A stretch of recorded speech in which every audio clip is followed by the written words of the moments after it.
another Tommy Williams show. It's great to have you. Episode number 8. We're off and running to the races.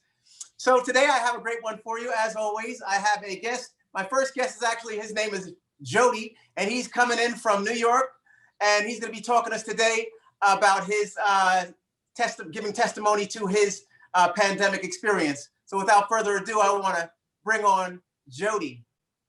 Hey, how you doing? How you doing, I'm doing everybody? well, man. Doing good?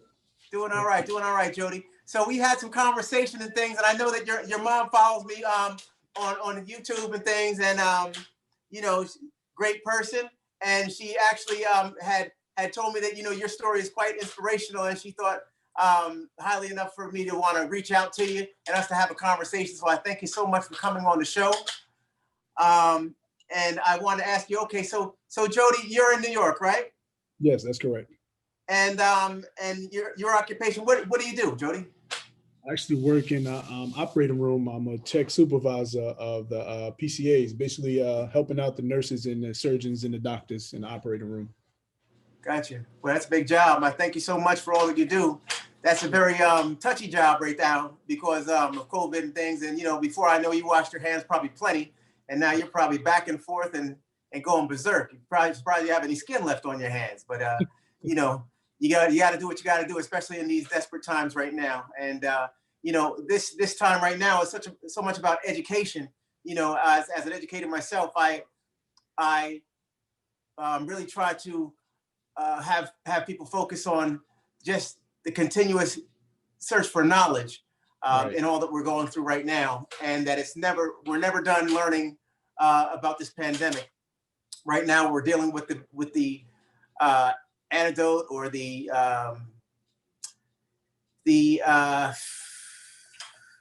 vaccine. Oh, everybody wants to get the vaccine, right? Right. And I'm trying to think of other ways to bring it at you, but the vaccine, that's it, the cure. And and so everybody's searching for the cure.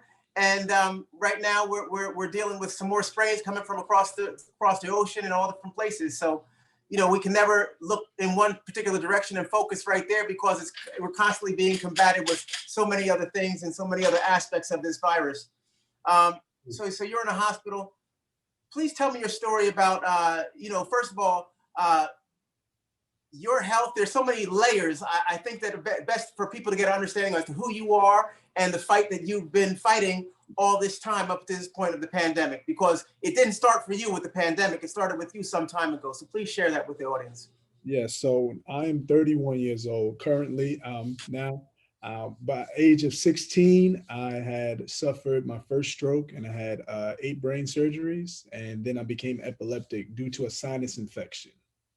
So my battles with health for the last 10 to 15 years have been just staying healthy, staying out of harm's way. I battled seizures for over 10 years after that. And now coming into the pandemic and having to deal with that.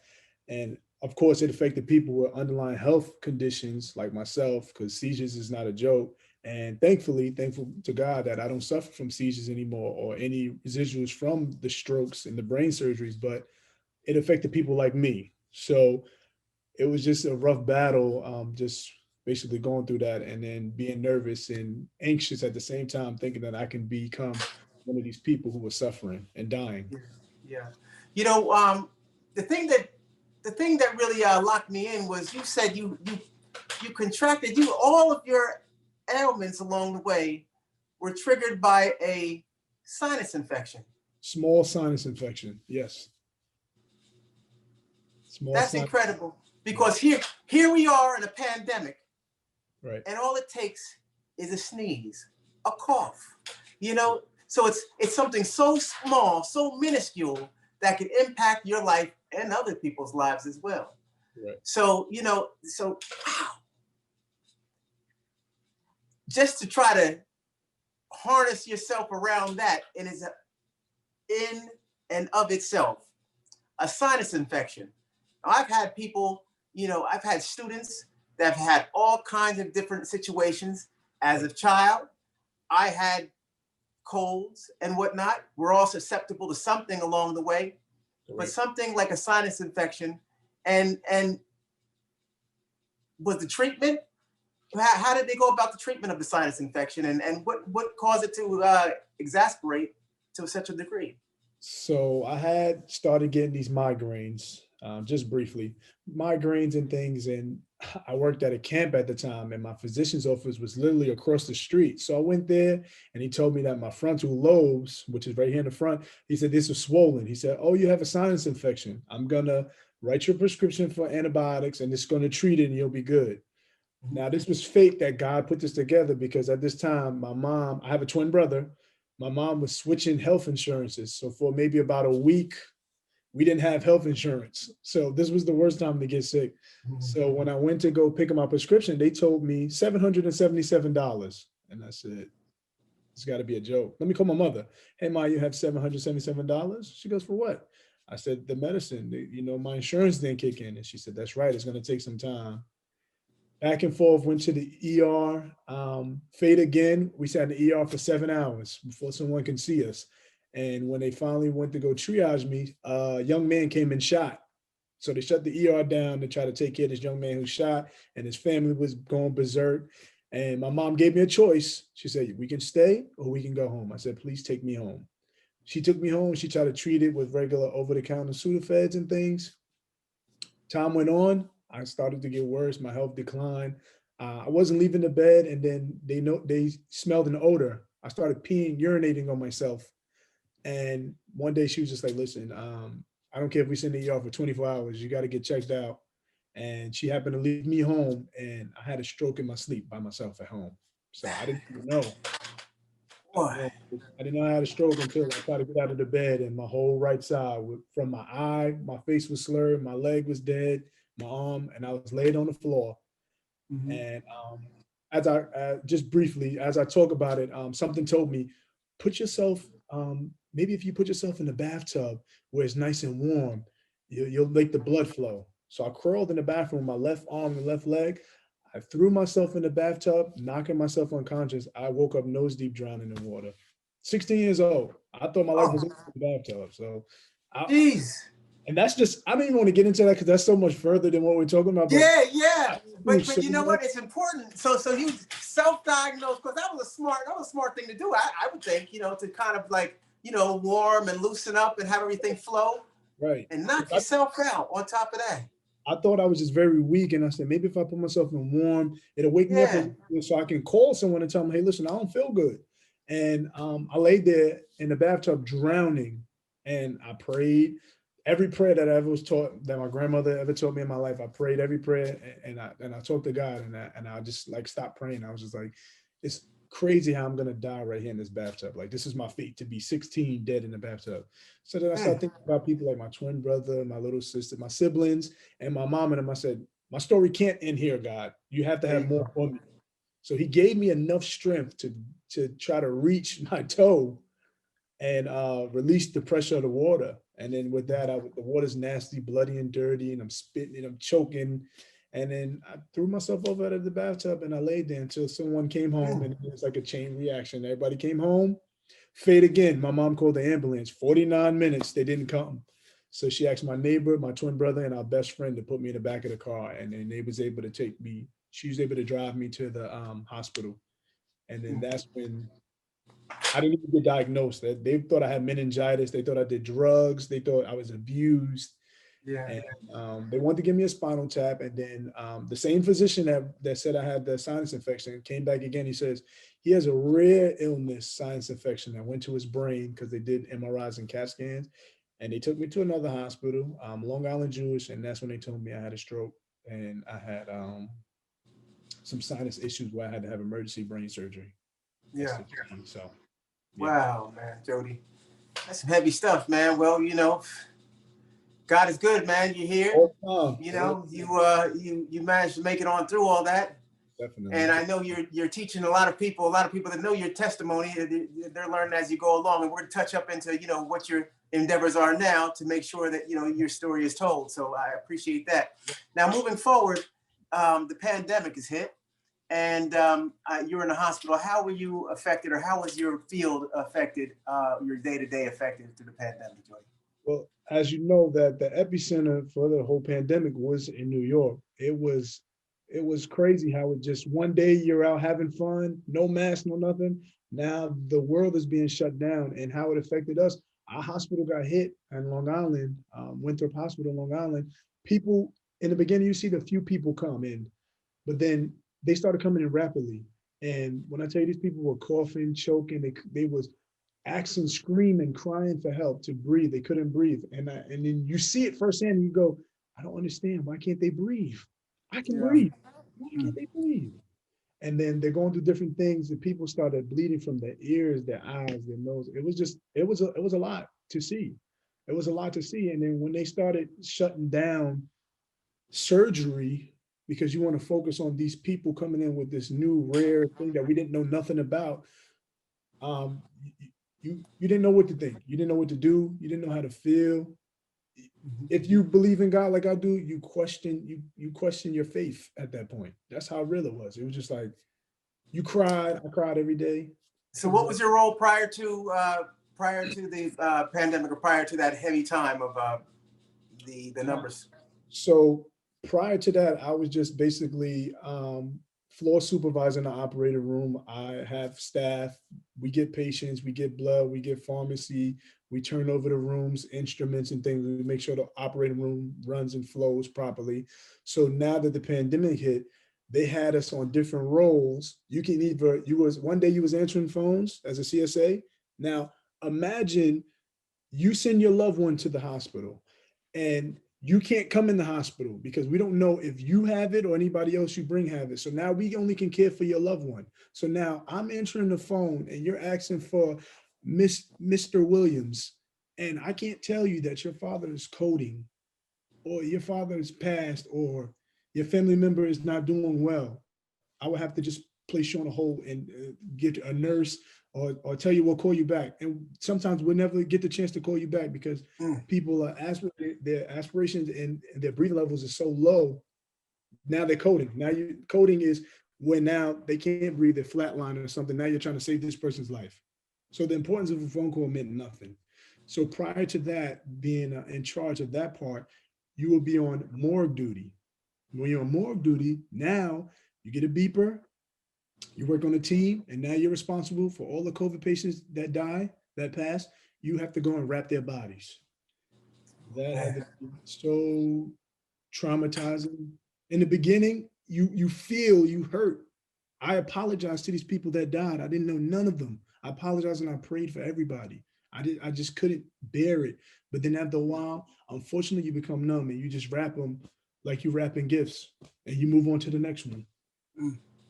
You wrap them and you take them and you put them in the freezer. Yeah, yeah. So it becomes a lot. And how are they categorizing the people in the freezer? Was it any type of organization to it? The only organization I can tell you honestly is once you go in the bag, we get a big black magic marker and your death certificate toe tag. We'll put it in a slip and we'll write your name and your date of birth in big letters on the bag. So there was no order or more organized, systematic way of doing it, but the way we were doing it.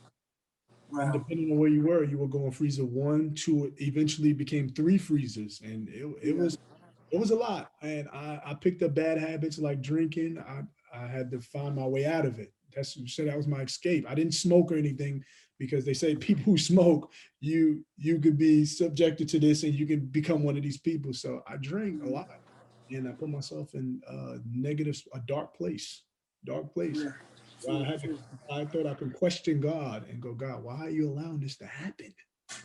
Why is all these people dying?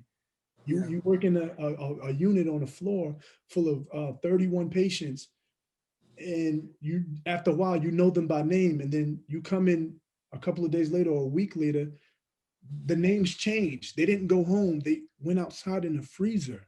Yeah, that's when they had those tractor trailers out there too in the city, right? That's correct. Oh man. So mentally, not only did you know that they went out in the freezer, now you're the person wrapping them and putting them in the freezer. Mm-hmm. It was just like, how? Yeah, yeah. Some days you don't even know. So how does that correlate? So the numbers are down significantly since that time, right. But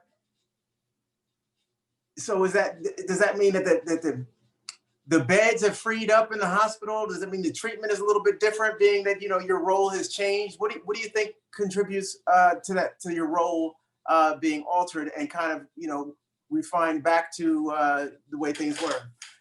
Do you think it's because of, you know, now we have a little more knowledge about the virus, or I think we have the numbers have gone down that much? the numbers have gone down, but the numbers are still high. I think we have stabilized it to a point where we're able to manage and deal with it. From us, just frontliners, to the CDC, to kind of giving you a better understanding, because when I look at the CDC, things change periodically with them, like in small portions. Like one day it's 14, and then they telling people 10 days, and then they telling people wear a mask. And Yeah. even us, if you test positive at my job, you're out for like a couple of days, and then after 10 days or so, you can go back to work, but you just have to wear a mask.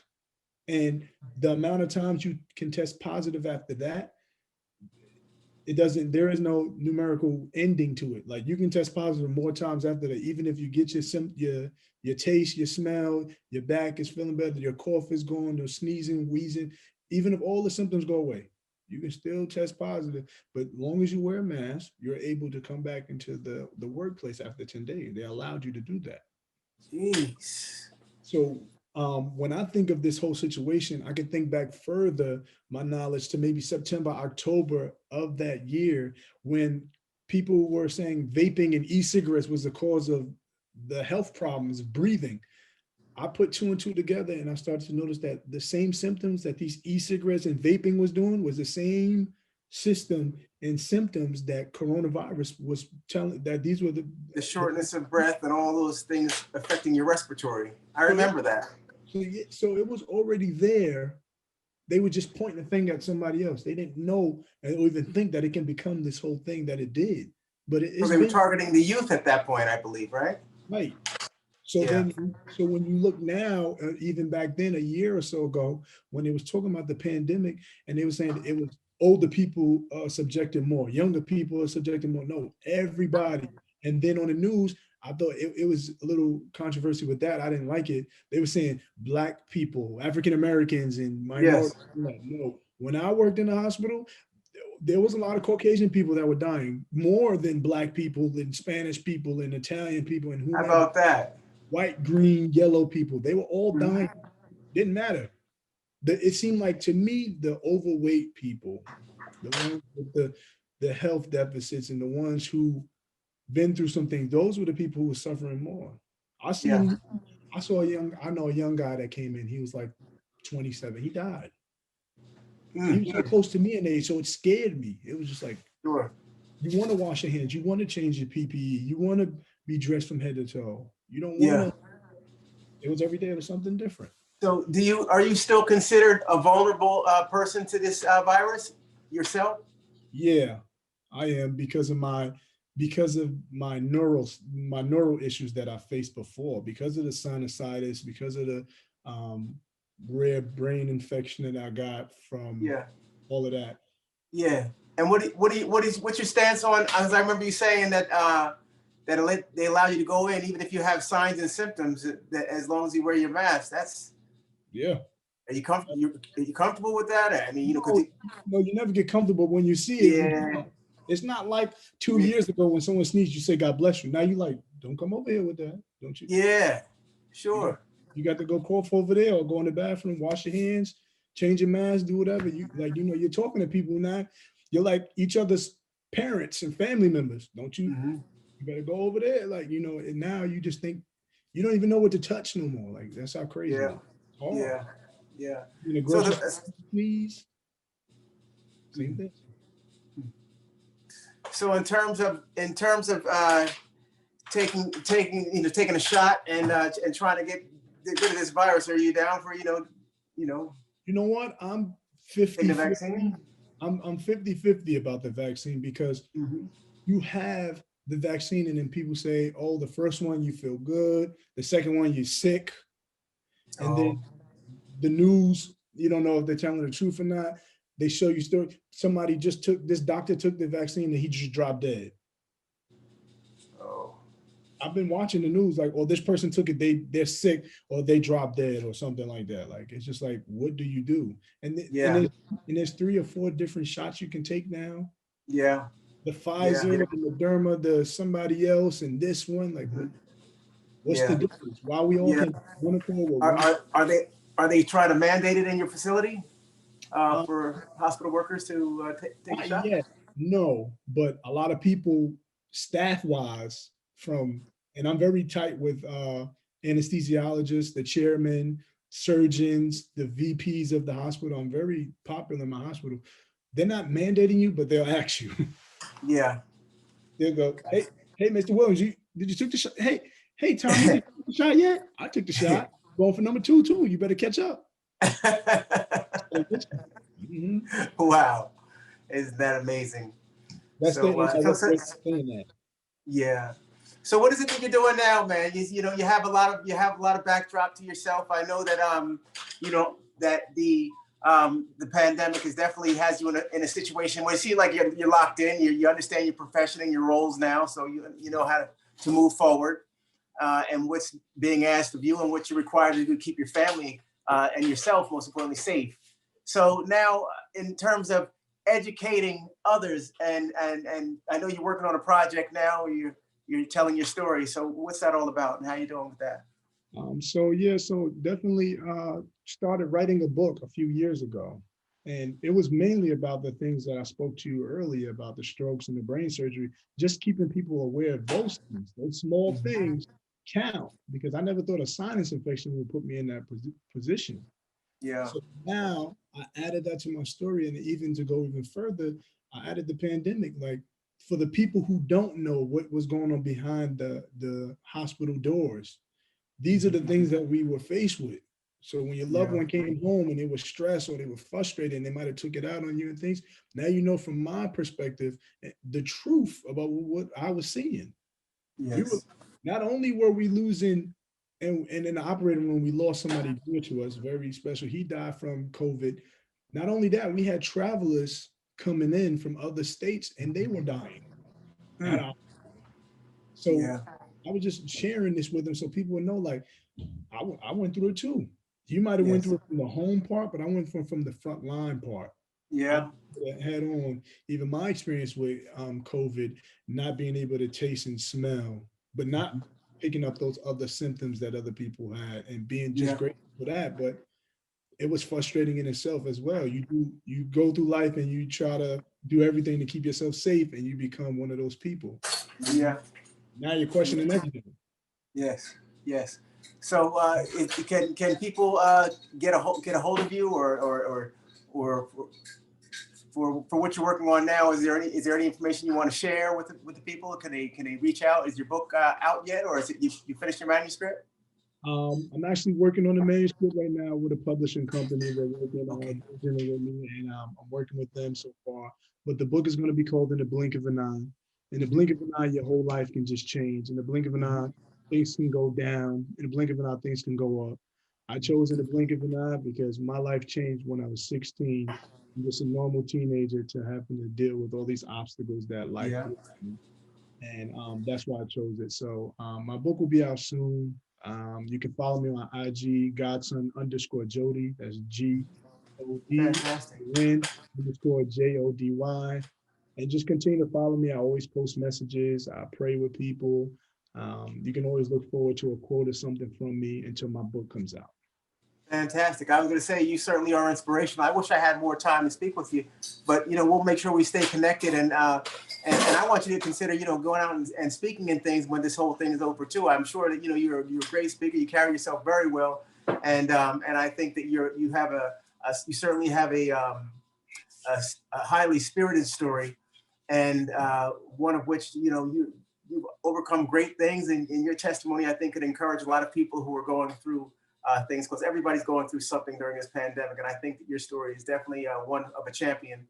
So I want to wish you the best, and thank you so much for taking this time out to come on the show. We'll make sure we include your information to all the viewers, and we'll stay in touch, Jody. All the best to you. I thank you. I greatly appreciate it. God bless. Please stay God safe. bless you as well. Thank you, Jody. Have a good one. You as well. Well, that was a super fantastic discussion with Jody, dealing with the pandemic and how it affected him. So in the meantime, we have another guest. Our second guest is Ken Evans, and Ken Evans is actually a camp. He owns a camp here in South Florida, and Ken is going to talk to us about how he was affected with the pandemic as well. Without further ado, I'd like to invite Ken onto the show. Hey, Tommy, how are you today? Ken, I'm doing well, thank you. Great to see you, and thank you for inviting me. You're welcome. Thank you for coming. So Ken, so you've been having a successful camp operation, and also I know you operate during the school year as well. And I've had the opportunity of working with you over the past in the past, and so I get firsthand knowledge of how the camp is run and how everything is moving along and how great it was for the kids. It was a very fortifying experience, and as a former camper myself when I was a child, I know that how much being around other kids and the interaction and the learning about nature and all the things that you all foster was so important for those kids. But a lot's changed through the pandemic. And can you explain some of the things some of the challenges that you've been faced with the camp and the operations?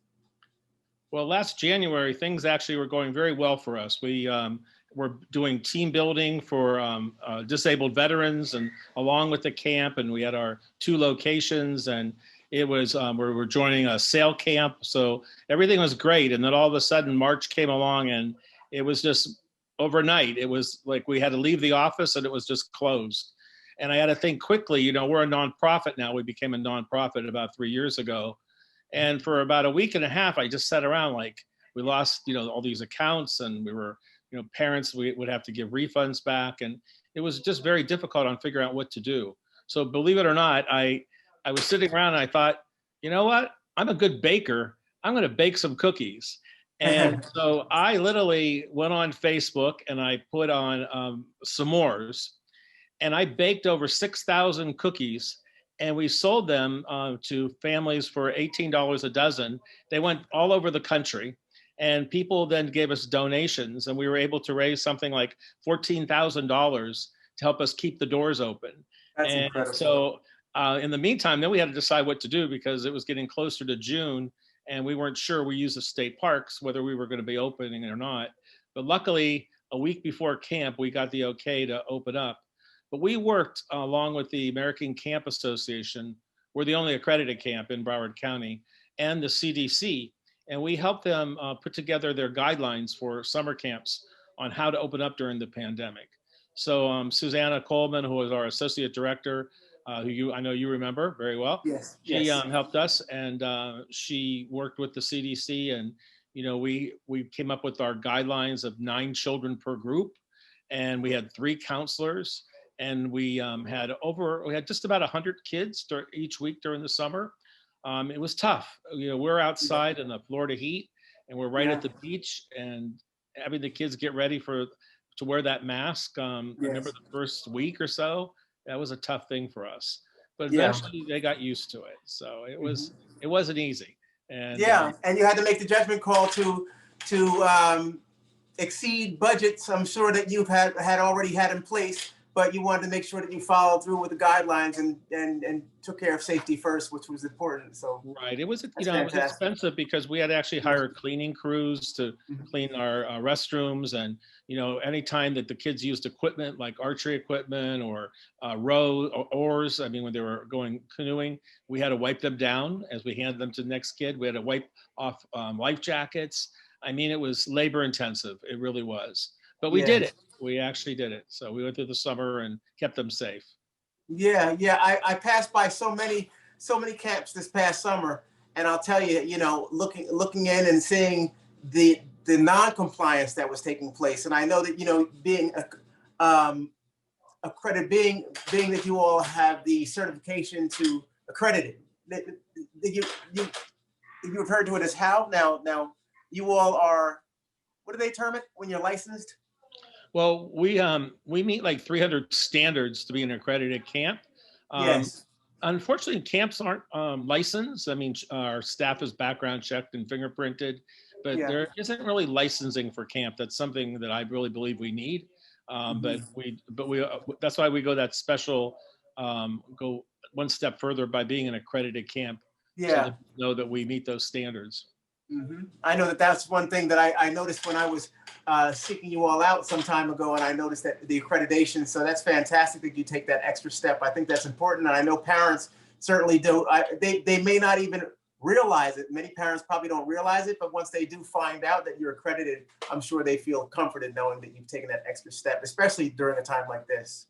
Yeah, it did make a difference, and and again, the guidelines. I mean, the children weren't even allowed to touch the drink containers. I mean, we had to give them their own drinks, and then we'd wipe things down afterwards. It was not easy. It was a very tough job, but we were so glad we gave them the experience. And as the school year started, we ended up doing a program for a little while the kids were doing online training or online schooling.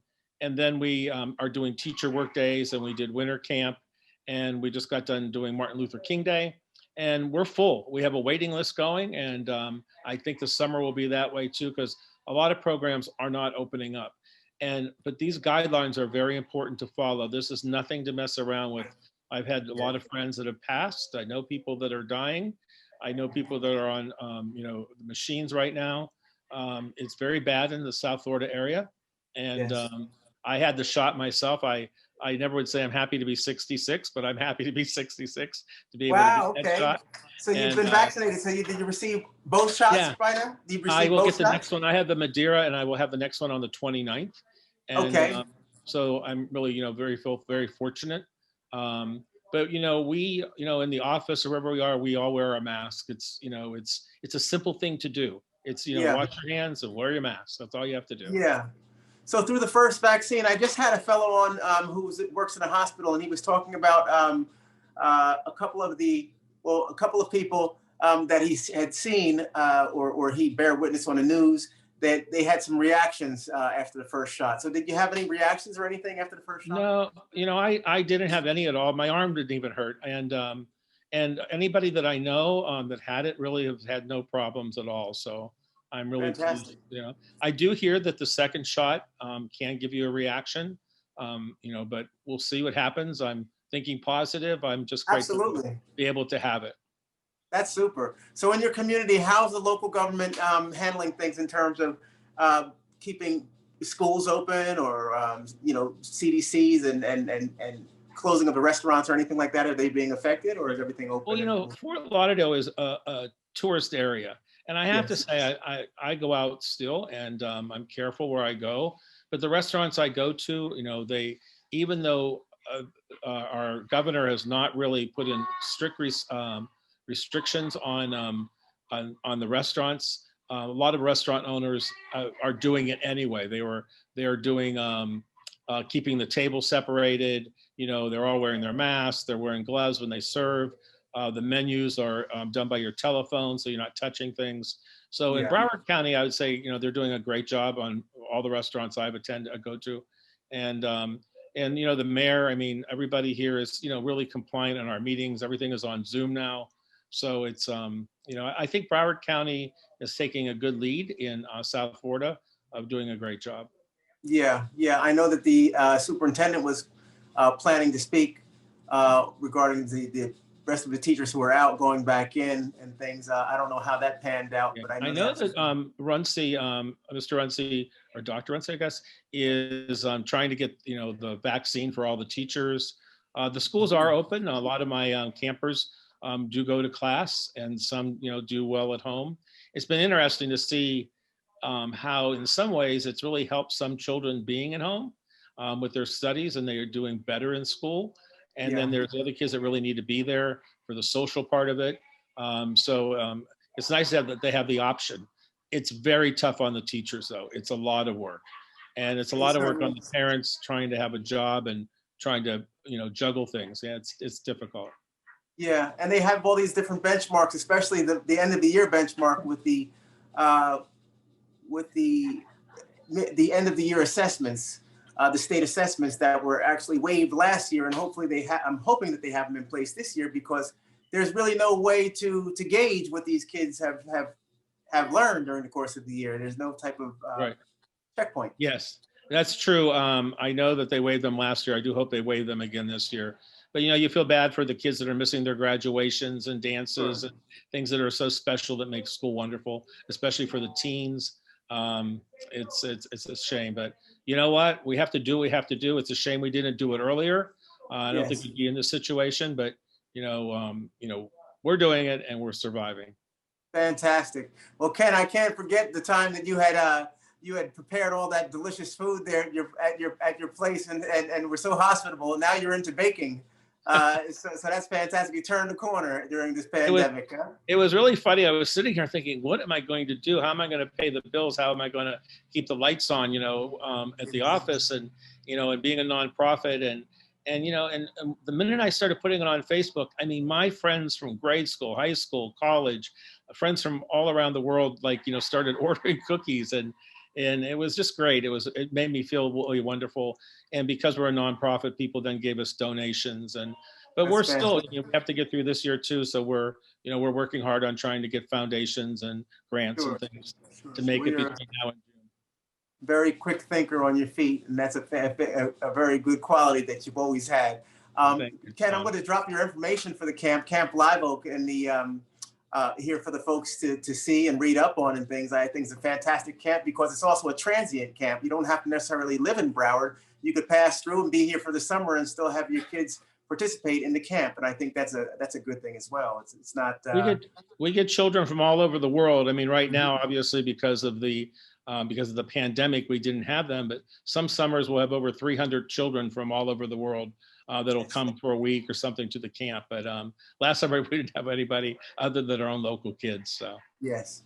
Well, I believe the times are changing, and I think that you're going to do just fine. But it's great having you on the show. Thank you for spending this time to have a conversation with me, and I want to wish you all the best. And we'll make sure we stay in touch, Ken. Thank you, Tommy. Good seeing you, and stay safe. Likewise, and happy birthday to you. Ken and I have the same happy birthday to you. 9/22. You take care, buddy. Okay, take care. Bye-bye. Okay, bye-bye. Okay, well, thank you very much, folks, for coming in and joining me. Again, we had a really good show, very impactful, I hope. I learned a lot. I certainly learned a lot from Jody, our first guest, who was actually struck with some ailments early on and some misfortunes, but he turned those around and he became quite the pillar of strength for his family, and also just moving through and going into the pandemic. At 16, he actually was affected through something so simple as a sinus infection.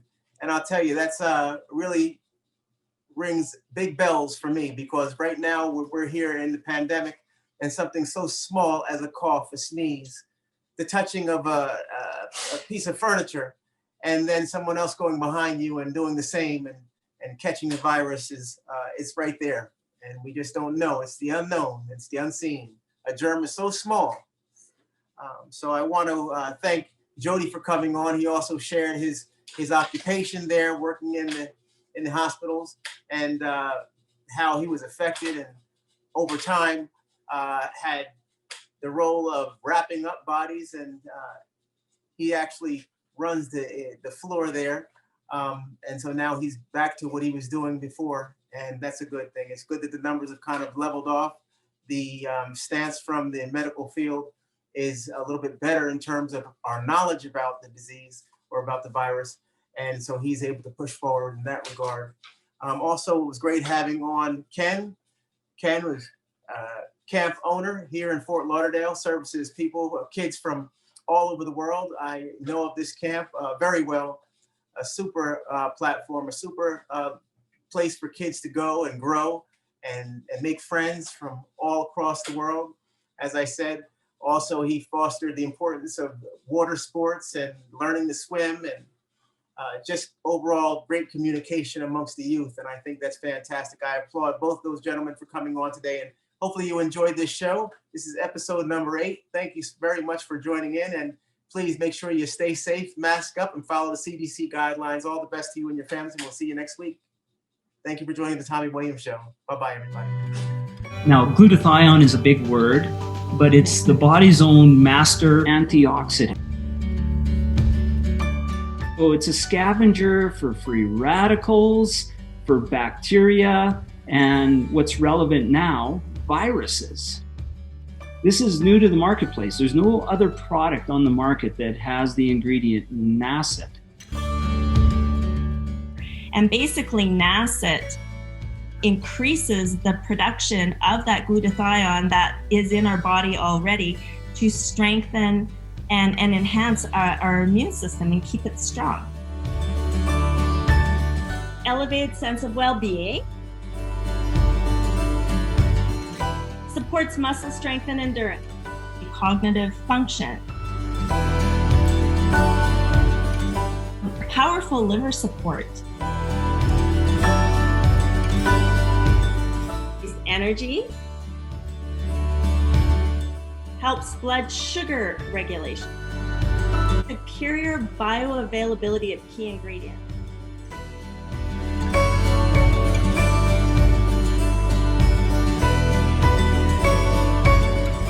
One of your best defenses against COVID is a strong immune system. Taking GSH Plus as a daily supplement does all that. And now we have the product out on the market.